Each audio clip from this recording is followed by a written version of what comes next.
back to the One Piece chapter review of One Piece chapter 1500, not 1500, of One Piece chapter 1059. So first of all, we got the cover page of Caesar Clown's hallucination gas functioning on Oven and Katakuri, where it made them fight each other, where we actually see Oven hitting Katakuri and actually damaging him. So Oven is not to be underestimated. He can damage even Katakuri, even though he was like under the effect of the hallucination gas, but that still doesn't mean that his powers are weakened because of the gas. So then for the chapter itself, we saw Marco flying to the ship of Shanks. So that means that that he knew that Shanks was the one that drove Green Bull away. Obviously, he probably recognized Shanks' haki, recognized who had this incredible amount of haki. So he flew there, had a chat with them, good old times, and we actually saw Shanks asking if Marco was sure that he would not, that he wasn't interested in joining the Red Hair Pirates, where Marco laughs it off a little bit and says that he doesn't want to feel like a babysitter for those great pirates, talking about them. So that was a little bit of a fun conversation between the two of them, laughing a little bit with each other. Shanks, his buddies, laughing with Shanks getting burned. Then after that, we got to see a little bit of Yamato talking to Luffy why she wanted to stay in Wano. It does make sense why she wants to stay. She does explain it very good. Like after the incident with Green Bull, she realized that there is actually no one able to defend Wano against strong people like that. It kind of makes sense. Like I said, it does make sense, but I'm still pissed about it. But yeah, it does make sense why she would want to stay there, protect the people of Wano, preventing anything from happening again. So yeah, still not too happy about how Yamato is staying, but cannot be helped, so I'm not gonna complain too much about that anymore. After that, we saw Marco talking to Luffy a little bit, which in my opinion was really heartwarming. Marco having a little bit of a chat about not knowing why it turned out how it did, like how he was the one that saved Luffy. Luffy's not getting a chance to say thanks before, so now he was able to say thanks against Marco. Marco talking with Jinbei, saying if he knows why it turned out that way. We all know it's just Luffy's power to make people like him. Just like the who was it? Gorose? I think the Gorose was talking about him having a very great power of making people like him. So obviously that was one of the reasons. Also him being Ace's brother, trying to help him, surely helped a lot, as it was basically Marco's brother, seeing as how the Whitebeard family considers themselves as children of Whitebeard, and Whitebeard considers them all as sons. So it would make sense that Ace is also the brother of Marco, in his mind, like a little brother. Then Marco even said something that I'm sure that Luffy would appreciate a lot, and I'm sure it meant a lot, saying that Ace would be proud of him. So that was a very, very heartwarming part of the chapter. Then Marco just takes off, and we go on to Amazon Lily, where we finally got to see Hancock again, who obviously still wants to go to Luffy, saying after the incident that she had, which we also saw in this chapter, like a little flashback, saying she would want to go to Luffy and marry him. So I would want her to go to Luffy and just be a crew member, but that's not gonna happen. Let's be realistic here. So anyway, the Vice Admiral that was there was named, let me check, because I actually don't remember his name. Admiral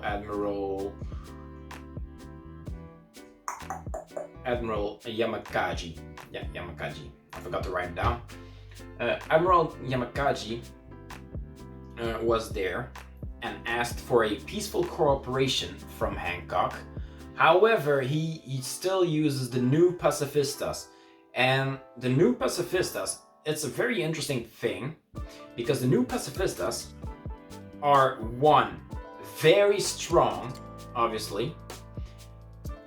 Two, they are made in child bodies. And not only children-bodied humanoid pacifistas, but they are also Lunarian children bodies. Like, you see the wings and you see the fire on the back. They are definitely Lunarian. So I'm wondering if they are using like real Lunarians, or they cloned Lunarians, or are they actually robots made with the same attributes of the Lunarians. I'm not sure, but they are very, very strong, incredibly strong actually. I'll tell you a little bit later how strong they actually are, but right after we saw a girl pacifista attack the ladies in Amazon Lily, we encounter Blackbeard. Blackbeard enters the scene, obviously just wants Boa Hancock's devil fruit, as it's such a broken fruit. Obviously he wants all the strong fruits. Actually, it's so strong that in this chapter we actually saw Boa Hancock using it and easily taking care of a Vice Admiral, taking care of multiple Blackbeard pirates, even commanders, I think. Probably even commanders. Just taking care of them like on her own, just by like this. It's amazing how incredibly powerful her fruit is. Even Blackbeard says it after he grabs her by the throat. He grabs her by the throat, obviously to cancel her devil fruit powers by his darkness fruit, which cancels devil fruit powers. He even says that her fruit is very troublesome, that if he would let go, that he would just petrify him, admitting that she would be able to beat him, basically. I'm not saying she would beat him, I'm saying she can definitely beat him, given the right circumstances. So it's such a broken fruit. It's just amazing how powerful she can actually be. Actually, we also got her devil fruit, not devil fruit, her bounty reveal, which was about 1,600,000,000, etc. million. Don't fully remember. Also the new Blackbeard bounty, by the way, which was 3,996,000,000. So I was right about that in my last review, saying that Buggy is not the second highest emperor as of right now. Obviously, Blackbeard was that. We knew that. Just was not fully revealed yet how much he was actually worth right now. But anyway, not the point. So yeah, Hancock's fruit is really, really broken. Also, the child Lunarian pacifista, the girl, because there were actually two. The girl looks exactly like Boa Hancock, so I'm wondering how they did that. So that's obviously a clone or a robot or whatever. But yeah, I'm wondering how they did it. Probably copy her DNA or something. But why is she so strong? I mean, the boy there. So the second pacifista child is like a copy of King. We see him. We obviously know that King was together with Kaido in Vegapunk's lab at the time, so obviously he did something to copy him. That's very obvious. But that boy, he was so strong that he surprised Blackbeard and made him use his armament haki. He was so strong that he just cleaved the mountain of Amazon Lily in two. He cleaved off some snake heads.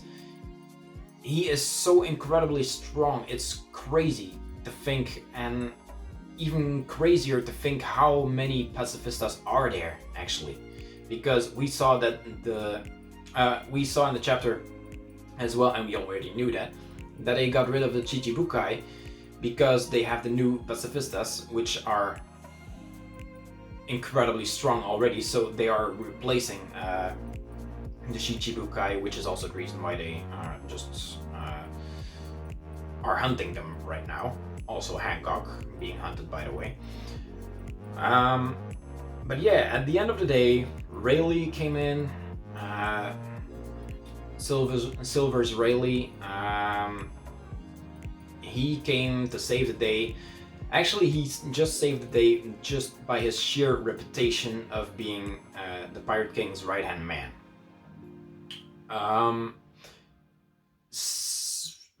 After the encounter, so we go back to the present day. After the encounter, he says that to Shaki, I think, yeah, Shaki, Shaku, that they were actually just lucky, because he was not sure if he would be able to take Blackbeard as of right now. So that actually also means that Oda kind of finally went back on his words, not officially in his own, not officially revealed by himself, but I think it kind of makes him regret a previous choice, talking to someone when they were asked, how are the power scalings of older people versus younger people? Do they like grow weaker or not? And he replied by something, they don't necessarily grow weaker. Actually, I would say they grow stronger or whatever. Obviously, they were weaker. Whitebeard was weaker. Garp is weaker. Obviously, Silver's Rayleigh is also weaker now. So Silver's Rayleigh admitting that he would probably lose to Blackbeard was not that big a deal. We knew that. It's just Oda going back on his word. So yeah, just by his sheer reputation, he was able to fend them off, negotiate with Blackbeard. Actually, talking about negotiating. Before Rayleigh was there, Koby was actually negotiating with Blackbeard for some reason. And there we also got to know that Blackbeard actually kind of got the throne of Pirate Island, so the previous Rocks Pirates hideout. He got the throne of Pirates Island of one of the former Rocks Pirates crew members named Ochuku. So Ochuku was still there, apparently. So he was able to drive Ochuku out thanks to Koby. How? Why?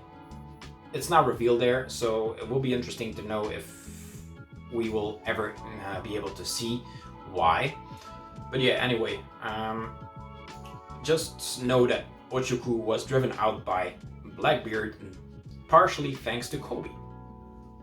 So I'm wondering why. So anyway, back to Rayleigh. when he was talking to Shaki, we also like saw I don't know how to call it, like a name tag of Shaki, who is actually Shakujaku. So I was saying Shakujaku in my reaction video, but it was obviously Shaki. It says that she is a former Amazon Lily Empress, like from 2 generations ago. So that's very exciting to know that she's actually from Amazon Lily. It makes sense that she's so strong because she is an Amazoness.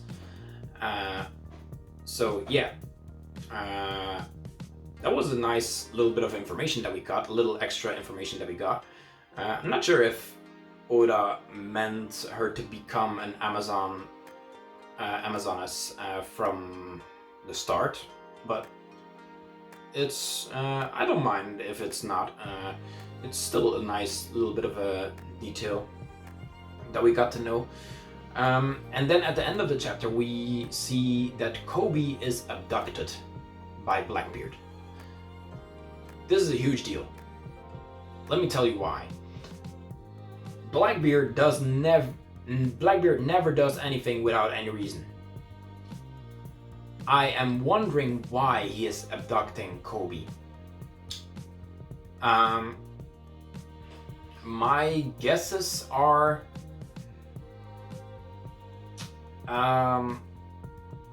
so first of all, what I think it will not be is that he is trying to manipulate a Kainu.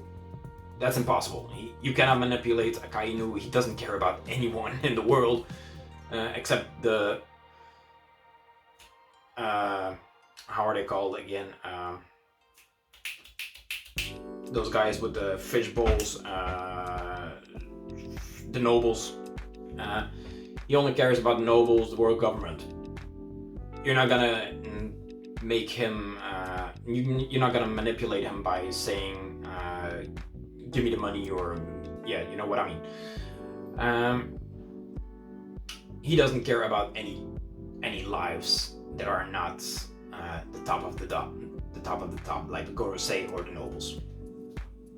He would gladly give up a marine life for nothing. So my guesses are either Blackbeard is trying to lure out Luffy, because obviously Luffy has a broken fruit. Blackbeard wants broken fruit powers. Would make sense that he wants Luffy's powers. Also, do not forget, Blackbeard has the strongest paramecia. Blackbeard has the strongest Logia. Blackbeard does not have the strongest Zoan. Previously we thought that Kaido would have the strongest Zoan with his dragon fruit. Now we know that Luffy has the most broken power as a Zoan. So it would make sense that Blackbeard wants that power.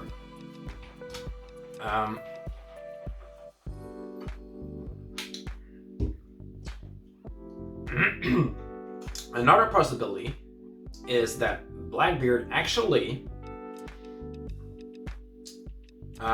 is suspecting Kuzan or something.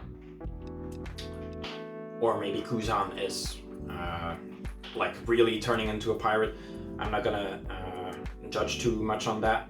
It's one way or the other. Anyway, I think he's still with the government. It's impossible, in my opinion. But let's say he might have exposed the government to Blackbeard, and he actually really became evil. If he became evil, he exposed Sword or whatever. He was an admiral, so of course he knows a lot about the world government. He would know about Sword, which Koby is a member of. If not, Blackbeard might suspect Kuzan and abducted Koby, because one way or the other he was able to discover that Koby was actually with the Sword organization, so the secret organization of spies of the world government, or he maybe wants to get information about the pacifistas from Koby. as Koby will probably also know quite a lot of information about it. So yeah, how Blackbeard left, we do not get to see, unfortunately. So how Rayleigh actually fended off Blackbeard and the Marines, we actually do not get to see, unfortunately. It's off-screen, just like a lot of important moments that are getting off-screen by Oda. By now, it's not really a surprise anymore that important stuff like that is getting off-screened. Oda is, I don't know, to Oda maybe it doesn't seem that important, you know? Maybe to him it's like some side information, I don't know. But yeah, I'm taking a guess that I'm not the only one that actually wants to know what happened. But anyway, that was about it for the chapter. So my final score for the chapter would be a 3.5 out of 5. I would have given it a 4, maybe even a 4.5. It was an amazing chapter, don't get me wrong. But because of the off-screen of Rayleigh, I do always tend to sulk a little bit, saying like, oh man, I really want to know that. But yeah, it is what it is. We also did not see the confrontation between the revolutionaries and Blackbeard. So Blackbeard has one big scheme up his sleeve, obviously, attacking the revolutionaries, attacking Boa Hancock, attacking Gecko Moria's crew. His plan is really well thought out of, and he just wants the most powerful crew to ever exist, just like Rock's, even going to the islands of the Rock's pirates, trying to attain the same level of fame. Obviously, Luffy is going to take him down. Don't know if it will be because of the Koby abduction or not. But anyway, we'll be excited. I will be excited to see how it turns out. We will probably not know a lot about the Koby incident anytime soon. I'm taking a guess. So I'm guessing next chapter will be about Luffy and his crew again. So the Straw Pirates. Maybe a little bit of Gorosei. Who knows? But actually I don't think so, because we already saw them talking a little bit back when Green Bull attacked. So yeah, I'm taking a guess next chapter is just going to be like a transition between arcs. Nothing too important, unfortunately, because I really want to know what happened with Sabo. But anyway, that's about my review of this week's chapter. This week's chapter, like I said, amazing. If you like my reviews and my reaction videos, don't forget to like and subscribe to the channel, and I'll see you in the next one.